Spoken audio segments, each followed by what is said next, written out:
வணக்கம். தமிழ் ஃபுட் கார்னரில் சேமியா தேங்காய் பால் பாயாசம் பண்ண போகிறோம். இந்த பாயாசத்துக்கு 1/2 கப் ரோஸ்டட் சேமியா எடுத்திருக்கேன். அதுக்கு 1/2 கப் தேங்காய் துருவலை இந்த மிக்சி ஜாரில் சேர்த்துட்டு இதில் 3/4 கப்பு தண்ணி சேர்த்து நல்லா அரைச்சிட்டு வடிகட்டி ஃபஸ்ட்டு தேங்காய் பால் எடுத்துக்கலாம். ஃபஸ்ட்டு தேங்காய் பால் எடுத்தாச்சு, அது 3/4 கப் அளவுக்கு இருக்குது. மறுபடியும் இதில் 1 கப் தண்ணி சேர்த்து நல்லா நைஸாக அரைச்சி வடிகட்டி 2வது தேங்காய் பால் எடுத்துக்கலாம். 2வது தேங்காய் பாலும் எடுத்து வச்சாச்சு. இது 1/2 கப் அளவுக்கு இருக்குது. ஸ்டவ்வில் பேன் போட்டிருக்கேன். அதில் 2 டேபிள் ஸ்பூன் நெய் சேர்த்து நெய் உருகுனதும் அதில் 10-12 முந்திரியை சேர்த்து வறுத்துட்டு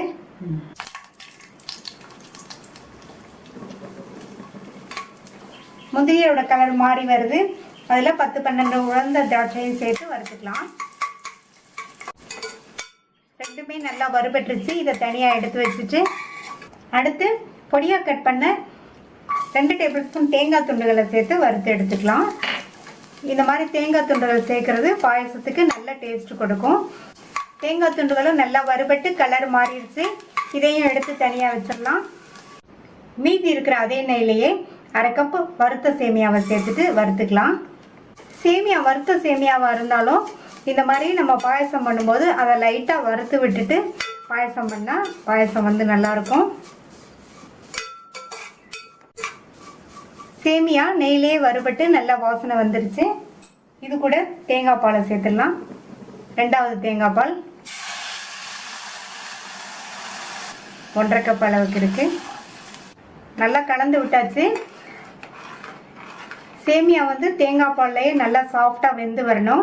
ஒரு கொதி வரட்டும். வந்ததுக்கப்புறமா மூடி போட்டுக்கலாம். இப்போ நல்லா கொதி வந்துருச்சு. மூடி போட்டுடலாம். ஸ்டவ்வை மீடியம் ஃப்ளேமில் வச்சுக்கோங்க. இந்த சேமியா நல்லா வெந்து வரட்டும். இப்போ பாயசத்தில் சேர்க்கறதுக்கு வெள்ளைக்கரைசல் ரெடி பண்ணணும். சேமியா எடுத்த கப்லேயே அதே கப்பு 1/2 கப்பு பொடித்த வெள்ளத்தை இதில் சேர்த்துட்டு இது கூட 1/4 கப் தண்ணி. இந்த வெல்லம் நல்லா கரைஞ்சி வந்ததுக்கப்புறமா இதை வடிகட்டிக்கணும். நம்ம சேமியாவை ஃபுல்லாக தேங்காய் பால்லையே வேக வச்சு கடைசியில் தேங்காய் பாலும் சேர்க்குறோம்.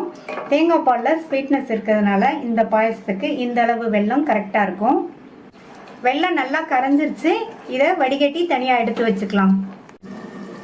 சேமியா வெந்துருச்சான்னு பார்க்கலாம். சேமியா தேங்காய் பால்லையே நல்லா சாஃப்டாக வெந்துருச்சு.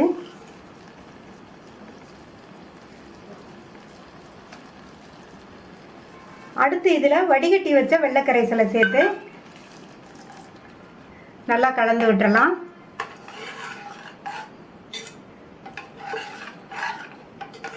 சேமியா நல்லா சாஃப்டாக வெந்ததுக்கு அப்புறம் தான் வெள்ளைக்கரைசல் சேர்க்கணும். இப்போ இந்த வெள்ளைக்கரைசலோடு சேர்ந்து ஒரு 3 நிமிஷத்துக்கு சேமியா வேகட்டும். சேமியா வெள்ளைக்கரைசலோடு சேர்ந்து ஒரு 3 நிமிஷமாக நல்லா கொதிச்சிருச்சு. இதில் நம்ம நெய்யில் வறுத்த முந்திரி, திராட்சை, தேங்காய் துண்டுகள், 1/4 டீஸ்பூன் ஏலக்காய் பவுடர் எல்லாத்தையும் சேர்த்துட்டு நல்லா ஒரு தடவை கலந்து விட்டுறலாம். நல்லா கலந்து விட்டுட்டு கடைசியாக இதில் ஃபஸ்ட்டு தேங்காய் பாலை ஊற்றிடலாம். ஃபஸ்ட்டு தேங்காய் பால் சேர்த்ததுக்கப்புறமா ரொம்ப நேரம் கொதிக்க விடக்கூடாது. ஜஸ்ட்டு ஒரு 2 நிமிஷம் மட்டும் இருந்தால் போதும்.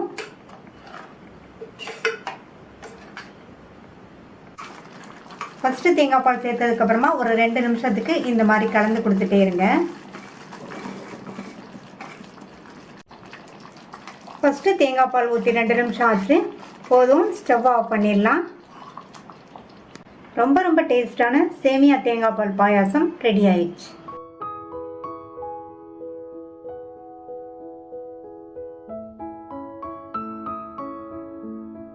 சிறுதானிய பாயசம் பண்ண போகிறோம். இந்த பாயசத்துக்கு 1/4 கப் திணை அரிசி எடுத்திருக்கேன். இதை இந்த பவுலில் சேர்த்துட்டு 2 தடவை வாஷ் பண்ணிவிட்டு 1 மணி நேரம் ஊற வச்சுக்கலாம். இந்த மிக்சி ஜாரில் ஊற வச்ச திணையை தண்ணியோடையே சேர்த்துக்கங்க. இது கூட 1/2 கப் தேங்காய் துருவலை நல்லா அழுத்தி அளந்திருக்கேன். அதை இதில் சேர்த்துக்கலாம். 1/4 கப் திணைக்கு 1/2 கப் தேங்காய் துருவல், 1க்கு 2 பங்கு தேங்காய் துருவல் சேர்த்துக்கணும். இப்போ இதில் 1/4 கப் போல் தண்ணி சேர்த்து நல்லா லேஸ் கொரகொரப்பாக அரைச்சிக்கணும். அரைச்சாச்சு. நைஸாக அரைச்சிடாம இந்த மாதிரி லேஸ் கொரகொரப்பாக அரைச்சிக்கங்க. பாயாசத்தில் சேர்க்கறதுக்கு வெள்ளை கரைசல் ரெடி பண்ணிடலாம். இந்த பாத்திரத்தில் 1 கப் பொடித்த வெல்லத்தை சேர்த்துக்கலாம். இது கூட 1/2 கப் தண்ணி சேர்த்து இந்த வெல்லத்தை நல்லா கரைய விட்டுறலாம். நான் இதில் 1 கப் வெல்லம் சேர்த்துருக்கேன். இந்த இனிப்பு கரெக்டான அளவாக இருக்கும். உங்களுக்கு ஸ்வீட்னஸ் இன்னும் அதிகமாக வேணும்னு நினச்சிங்கன்னா கூட கொஞ்சம் சேர்த்துக்கங்க. வெல்லம் நல்லா கரைஞ்சிருச்சு. இதை தனியாக வடிகட்டி எடுத்து வச்சுக்கலாம். இந்த பாத்திரத்தில் 2.25 கப்பு தண்ணி சேர்த்துக்கலாம். நம்ம 1/4 கப்பு தினையும் 1/2 கப் தேங்காய் துருவலும் எடுத்தோம். 1க்கு 3 பங்கு தண்ணி. இப்போ இந்த தண்ணி நல்லா கொதிச்சு வரட்டும். முந்திரி திராட்சை வறுக்கிறதுக்கு இந்த பேனில் 1.5 டேபிள் ஸ்பூன் நெய் சேர்க்குறேன். நெய் சூடானதும் இதில் 10-15 போல் முந்திரி சேர்த்துருக்கேன். முந்திரி உங்கள் தேவைக்கு தகுந்தபடி எவ்வளோ வேணாலும் சேர்த்துக்கோங்க. முந்திரியோட கலர் லைட்டாக மாறி வரும்போது அதை விட 10-15 உலர்ந்த திராட்சையும் சேர்த்து வறுத்துக்கலாம். திராட்சையும் நல்லா உப்பி வந்துருச்சு. முந்திரியுமே நல்லா வறுபட்டுருச்சு. இதை ரெண்டையும் தனியாக எடுத்து வச்சிடலாம். இப்போ தண்ணி கொதிக்க ஆரம்பிச்சிருச்சு. நம்ம அரைச்ச அந்த தினை அரிசி தேங்காய் விழுது இதில் சேர்த்துக்கலாம். ஸ்டவ்வோட தீயை குறைச்சிட்டு சேர்த்துக்கங்க. இப்போ ஸ்டவ்வோட தீயை கொஞ்சம் கூட்டிட்டு இந்த மாதிரி கைவிடாமல் கிண்டிகிட்டே இருக்கணும். அப்போ தான் நம்ம அரைச்ச அந்த தினை அரிசி தேங்காய் விழுது வந்து அடியில் தங்காமல் இருக்கும், கட்டிப்படாமல் இருக்கும். ஒரு 6லேருந்து ஒரு 7 நிமிஷத்துக்குள்ளேயே நல்லா வெந்து வந்துடும். இந்த அளவு தண்ணி சேர்த்தா தான் வெந்து வர்றதுக்கு கரெக்டாக இருக்கும். நான் இன்னைக்கு தினை அரிசியோட தேங்காய் சேர்த்து இந்த பாயசம் பண்ணுறேன். இதுக்கு பதில் நீங்கள் சிறுதானியம், எந்த சிறுதானியமாக இருந்தாலும் இதை மாதிரி சேர்த்து இதே மாதிரி பாயசம் பண்ணலாம். கைவிடாமல் 6-7 நிமிஷமாக கிண்டி விட்டு கட்டிப்படாமல் அடியிலையும் தங்காமல் நம்ம சேர்த்த தினை அரிசி நல்லா வெந்து வந்துருச்சு. இப்போ வந்து இந்த கன்சிஸ்டன்சியில் இருக்கணும். அப்போ தான் இனி அது ஆறுனதுக்கப்புறம் வந்து இன்னுமே கொஞ்சம் கெட்டிப்படும். கூட வடிகட்டி வச்ச வெள்ளைக்கரைசலை சேர்த்துடலாம். வெள்ளைக்கரைசலை சேர்த்து நல்லா மறுபடியும் கலந்து கொடுத்துருங்க. வெள்ளைக்கரைசல் சேர்த்து நல்லா கலந்து விட்டாச்சு. இன்னொரு 3 நிமிஷத்துக்கு இந்த வெள்ளைக்கரைசலோட சேர்ந்து நல்லா கொதிக்கட்டும். 3 நிமிஷமாக வெள்ளைக்கரைசலோட சேர்ந்து கொதிச்சிருச்சு. வாசனைக்கு 1/2 டீஸ்பூன் ஏலக்காய் பவுடர் சேர்த்துட்டு நல்லா கலந்து விட்டுடலாம். நெய்யில் வறுத்த முந்திரி திராட்சையும் இதில் சேர்த்துடலாம்.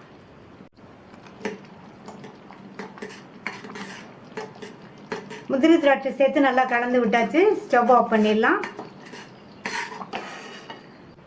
ரொம்ப ரொம்ப டேஸ்டான சத்தான தினை அரிசி தேங்காய் பாயாசம் ரெடி ஆயிடுச்சு.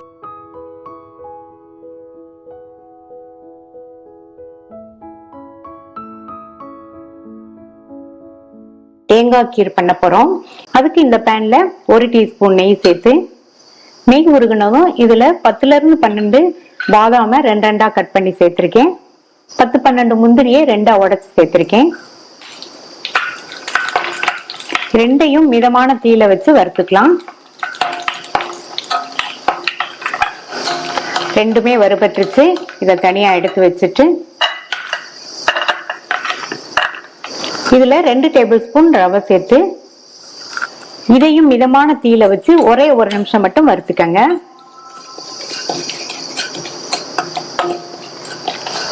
ரவை நெய்லேயே வறுபட்டு நல்ல ஒரு வாசனை வந்துருச்சு. இதுல வந்து 1/2 லிட்டர் ஃபுல் ஃபேட் மில்க் சேர்க்கிறேன். இது வந்து காய்ச்சி ஆற வச்ச பால்.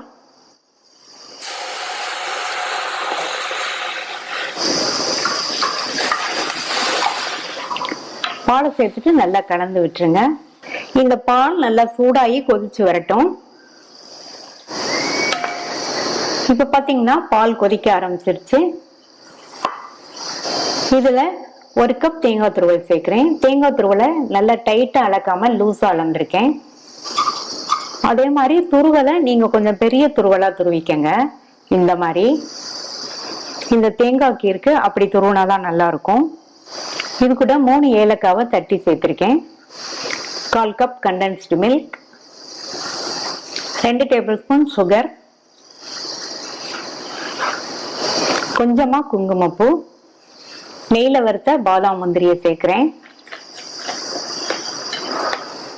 ஸ்டவ்வை வந்து மீடியம் ஃப்ளேமுக்கும் லோ ஃப்ளேமுக்கும் நடுவில் வச்சு இந்த மாதிரி கலந்து கொடுங்க. இந்த பாலில் இந்த தேங்காய் வந்து நல்லா வெந்து திக்காய் வரட்டும். அப்பப்போ இந்த மாதிரி கலந்து கொடுங்க. இந்த மாதிரி அப்பப்போ கலந்து விட்டோம்னா ஆடை படியாமல் இருக்கும். சைடில் படிகிறதையும் நல்லா இந்த மாதிரி எடுத்து வச்சுங்க.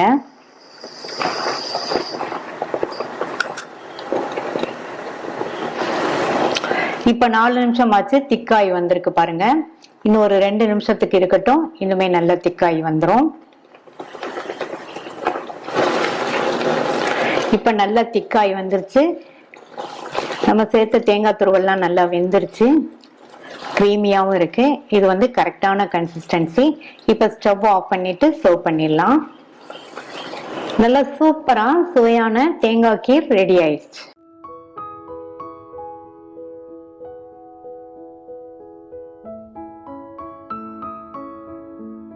ஜவ்வரிசி பால் பாயசம் பண்ண போறோம். இந்த பாயசத்துக்கு ஃபர்ஸ்ட் ஜவ்வரிசியை குக்கர்ல வேக வச்சுக்கலாம். ஸ்டவ்ல ஒரு குக்கர் போட்டிருக்கேன். அதுல 2 டீஸ்பூன் நெய் சேர்த்துக்கலாம். இப்ப நெய் உருகிருச்சு. அதுல 1/2 கப் மாவு ஜவ்வரிசியை சேர்த்துட்டு நம்ம எடுத்திருக்கிற இந்த 1/2 கப் ஜவ்வரிசி 100 கிராம் இருக்கும். இந்த மாதிரி நெய்லேயே வறுத்துட்டு நம்ம பாயசம் பண்ணோம்னா பாயசம் வந்து டேஸ்ட் ரொம்ப ரொம்ப நல்லா இருக்கும். 2-3 நிமிஷமா நிதானமான தீயில கைவிடாம வறுத்து ஜவ்வரிசியோட கலர் மாறாம இந்த மாதிரி பொரியிற அளவுக்கு வறுத்துக்கணும். 1/2 கப் ஜவ்வரிசி எடுத்தோம். இதே கப்லயே 3 கப் தண்ணியை இதுல சேர்த்துக்கலாம். 1க்கு 3 பங்கு தண்ணி, அதாவது 1/2 கப் தண்ணி.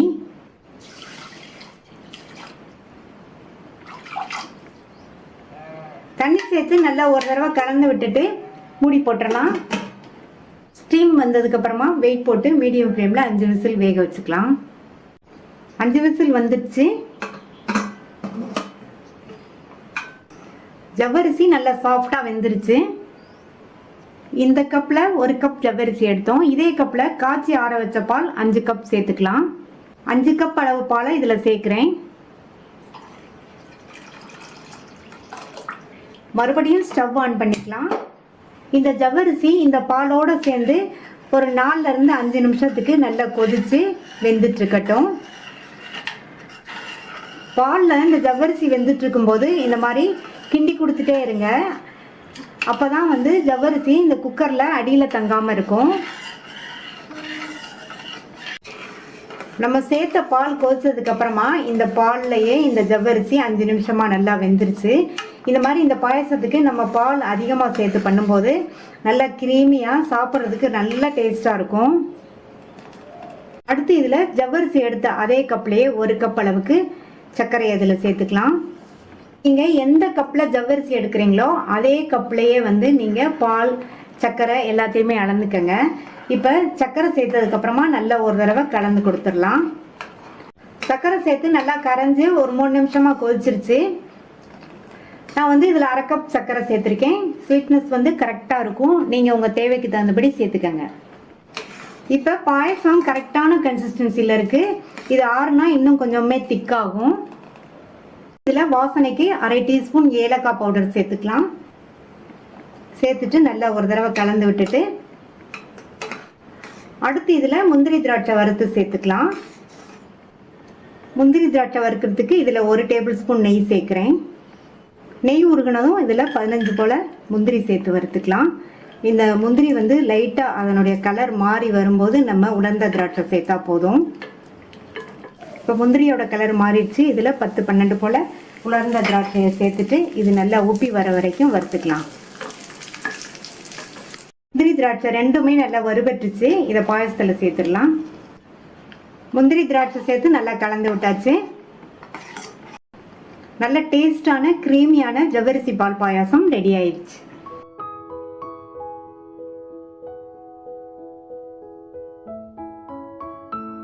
சுவையான பாசிப்பருப்பு தேங்காய் பால் பாயாசம் பண்ண போறோம்.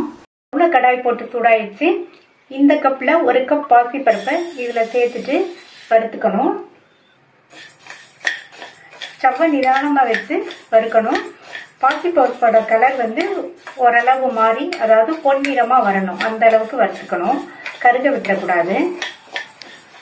கைவிடாம பக்கத்திலேயே இருந்து வறுத்து இப்பதான் லைட்டா கலர் மாறி வருது. இன்னுமே கொஞ்சம் கலர் மாதிரி கோல்டன் கலரில் வரணும். அப்போ தான் இந்த தேங்காய் பால் பாயாசம் டேஸ்ட் ரொம்ப நல்லா இருக்கும். நல்ல கலர் மாதிரி இருக்கு பாருங்க, கோல்டன் கலராக இருக்கு. இந்த ஸ்டேஜில் உடனே ஒரு கிண்ணத்துக்கு மாற்றிட்டு இதை 2 தடவை கழுவிக்கலாம். கழுவுன பாசிப்பருப்பை இந்த குக்கரில் சேர்த்துட்டு அது கூட எந்த கப்பில் பாசிப்பருப்பு எடுத்தோமோ அதே கப்பில் 2 கப் தண்ணி மூடி போட்டு ஸ்டீம் வந்ததுக்கப்புறமா மீடியம் ஃப்ளேமில் 3 விசில் வேக வச்சுக்கோங்க. 3 விசில் வந்துருச்சு. பருப்பு நல்லா வெந்துருச்சு, கரெக்டாக வெந்திருக்கு. நம்ம தேங்காய் பால்லாம் சேர்க்கறதுனால இதுக்கு வந்து அளவாக 2 கப் தண்ணி ஊற்றி வேக வச்சுக்கோங்க. இப்போ இதை மாற்றி வச்சிடலாம். பாயசத்தில் சேர்க்கறதுக்கு வெள்ளைக்கரைசல் ரெடி பண்ணணும். பாசிப்பருப்பு எடுத்த கப்பில் 1.25 கப் பொடித்த வெள்ளத்தை இதில் சேர்த்துக்கலாம். அது கூட பாசிப்பருப்பு எடுத்த கப்லேயே 1/2 கப் அளவு தண்ணி. இந்த வெல்லம் ஜஸ்ட் கரைஞ்ச உடனே வடிகட்டிக்கலாம். பாசிப்பருப்பு எந்த கப்பில் எடுக்கிறோமோ அதே கப்பில் மற்ற எல்லாத்தையும் அளந்துக்கணும். இப்போ வெல்லம் நல்லா கரைஞ்சிருச்சு, இதை வடிகட்டி வச்சுக்கலாம். வடிகட்டின வெள்ளக்கரைசலை இந்த பாத்திரத்தில் சேர்த்துட்டு வேக வச்ச பாசிப்பருப்பையும் இதில் சேர்த்துடலாம்.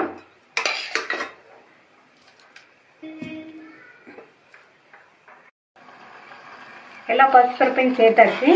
ரெண்டையும் நல்லா மிக்ஸ் பண்ணி விட்டுக்கலாம்.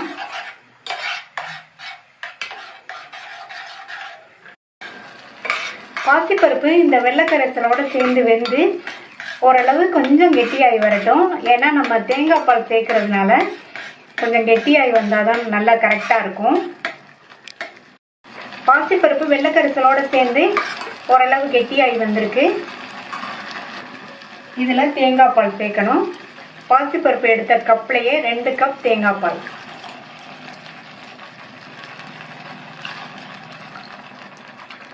அது கூட 2 டேபிள் ஸ்பூன் அளவுக்கு தேங்காய் துருவலும் சேர்த்துக்கங்க. இந்த மாதிரி தேங்காய் துருவலும் சேர்த்தோம்னா பாயசம் குடிக்கும்போது நல்லா டேஸ்டாக இருக்கும். சேர்த்துட்டு நல்லா ஒன்றா இந்த மாதிரி கலந்து விட்டுக்கணும்.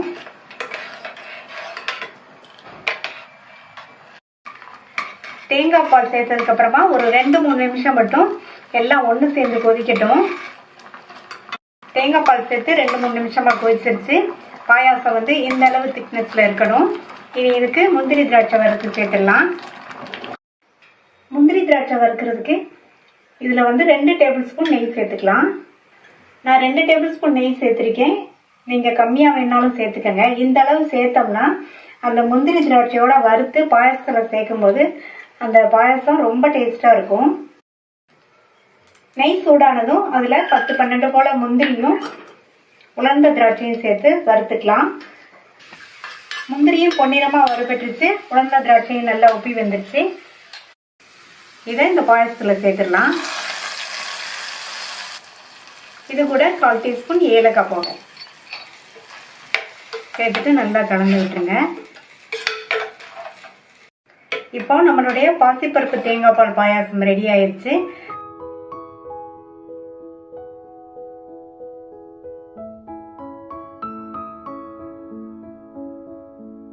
சுவையான அரிசி தேங்காய் பாயாசம் பண்ண போகிறோம்.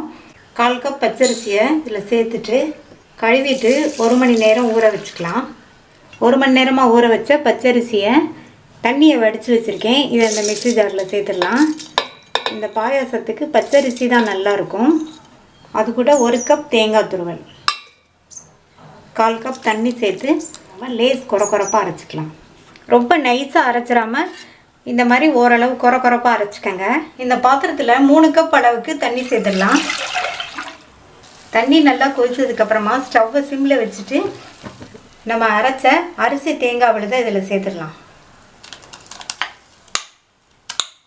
சேர்த்துட்டு ஸ்டவ்வோட தீயை கொஞ்சம் கூட்டிட்டு இதை வந்து கைவிடாமல் கிண்டிகிட்டே இருக்கணும். பாத்திரத்தோட அடிபாகத்தில் தங்கிடாமல் இந்த மாதிரி கிண்டி விட்டுட்டே இருக்கணும். அப்பப்போ கிண்டி விட்டுட்டே இருங்க, இல்லைன்னா பாத்திரத்தில் அடியில் பிடிச்சிரும். இந்த அரிசி தேங்காயெல்லாம் வெந்து வர்றதுக்கு 10லேருந்து 12 நிமிஷம் ஆகும். நான் இப்போ ஸ்டவ்வை சிம்முக்கும் மீடியத்துக்கும் நடுவில் வச்சுருக்கேன். இந்த மாதிரி கிண்டி விட்டுட்டே இருந்தோம்னா கட்டிப்படாமையும் இருக்கும். 10 நிமிஷம் ஆச்சு. கைவிடாமல் கிண்டி விட்டதுனால கட்டிப்படாமையும் இருக்குது, பாத்திரத்தோட அடியில் பிடிக்காமையும் இருக்குது. நல்லா வெந்துருச்சு.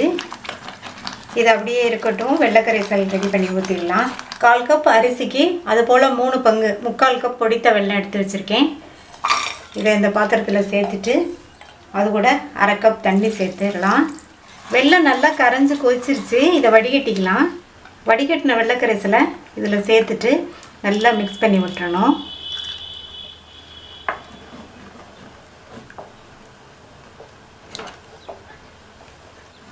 நல்லா இந்த வெல்லத்தோடு சேர்ந்து நல்லா ஒன்று சேர்ந்து வேகட்டும் கொஞ்சம் நேரம். வெள்ளைக்கரைசலோடு நல்லா மிக்ஸ் ஆகி ஒன்று சேர்ந்து பாயாசம் ரெடி ஆயிடுச்சு. இது கூட 1/4 டீஸ்பூன் ஏலக்காய் பவுடர் சேர்த்து கலந்து விட்டுட்டு இதுக்கு முந்திரி வறுத்து சேர்த்துடலாம். முந்திரி வறுக்கிறதுக்கு இந்த கடாயில் 1 டேபிள் ஸ்பூன் நெய் சேர்த்துருக்கேன். அந்த நெய் சூடாகட்டும். இது கூட 10-12 போல் முந்திரியை சேர்த்து வறுத்துக்கலாம். வறுத்த முந்திரியை நெய்யோடு இதில் சேர்த்துடலாம். சேர்த்துட்டு நல்லா கலந்து விட்டுறணும். ஸ்டவ் ஆஃப் பண்ணிடலாம். ரொம்ப ரொம்ப சுவையான அரிசி தேங்காய் பாயாசம் ரெடி ஆயிடுச்சு.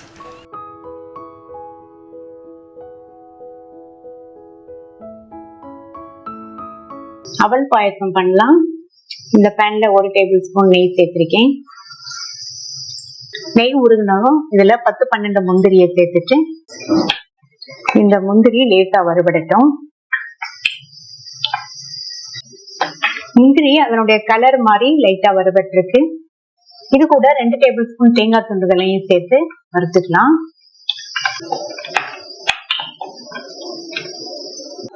முந்திரி நல்லா பொன்னிறமா வறுபட்டுச்சு. நம்ம சேர்த்த தேங்காய் துண்டுகளும் நல்ல கலர் மாதிரி நெய்லயே வறுபட்டுச்சு. இது ரெண்டையும் தனியா எடுத்து வச்சுக்கலாம். மீன் இருக்கிற நெய்ல 1/2 கப் அளவுக்கு திக்கான அவல் சேர்த்து வறுத்துக்கலாம். இந்த அவல் நெய்லயே வறுபட்டு நல்லா பொரிஞ்சு வரணும்.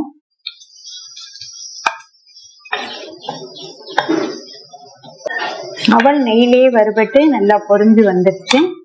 இந்த ஸ்டேஜ்ல ஸ்டவோட தீயை நல்லா குறைச்சிட்டு தண்ணி சேர்த்துக்கலாம். 1/4 கப் தண்ணி சேர்த்திருக்கேன். ஸ்டவோட தீயை கூட்டி வச்சுட்டேன். இந்த தண்ணியில அவல் நல்லா சாஃப்டா வெந்து வரட்டும். இப்ப 5 நிமிஷம் ஆச்சு. அவல் நல்லா சாஃப்டா வெந்துருச்சு. இதுல 3/4 கப் அளவுக்கு நாட்டு சர்க்கரை சேர்க்கிறேன். அவல் நல்லா வெந்ததுக்கு அப்புறம் நீங்க சர்க்கரையை சேர்த்துக்கங்க.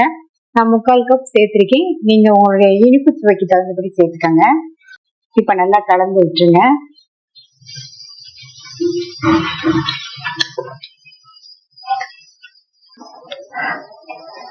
இப்ப நாட்டு சர்க்கரையெல்லாம் நல்லா கரைஞ்சிருச்சு. 2ல இருந்து 3 நிமிஷத்துக்கு இந்த சர்க்கரையோட சேர்ந்து அவல் வெந்துட்டு இருக்கட்டும். அப்பப்போ இந்த மாதிரி கலந்து விடுங்க. சர்க்கரையோடு சேர்ந்து 3 நிமிஷம் நல்லா வெந்துருச்சு. இது கூட நெய்ல வறுத்த முந்திரியையும் தேங்காய் துண்டுகளையும் சேர்த்துட்டு 1/4 டீஸ்பூன் ஏலக்காய் பவுடர் நல்லா கலந்து விட்டுருங்க. இது மாதிரி நல்லா கலந்து விட்டுட்டு ஸ்டவ் ஆஃப் பண்ணிருங்க. ஸ்டவ் ஆஃப் பண்ணிட்டு 3ல இருந்து 4 நிமிஷத்துக்கு ஆறிட்டு இருக்கட்டும். இப்ப 4 நிமிஷம் ஆச்சு. ஓரளவு ஆறிடுச்சு. இது கூட காய்ச்சி ஆற வச்ச தண்ணி சேர்க்காத திக்கான பால் சேர்க்கிறேன். 1/4 கப் பால் சேர்த்திருக்கேன். இப்ப நல்லா கலந்து விட்டுருங்க.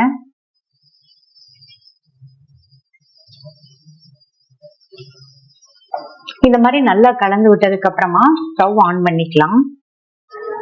பால் சேர்த்ததுக்கு அப்புறமா இந்த பாயாசம் லைட்டா சூடேறி வர வரைக்கும் இந்த மாதிரி கலந்து கொடுத்துட்டே இருங்க.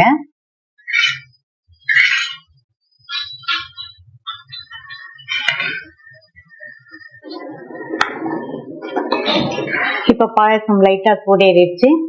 ஸ்டவ் ஆஃப் பண்ணிடலாம். சுவையான ஈஸியா பண்ணக்கூடிய அவல் பாயாசம் ரெடி ஆயிடுச்சு.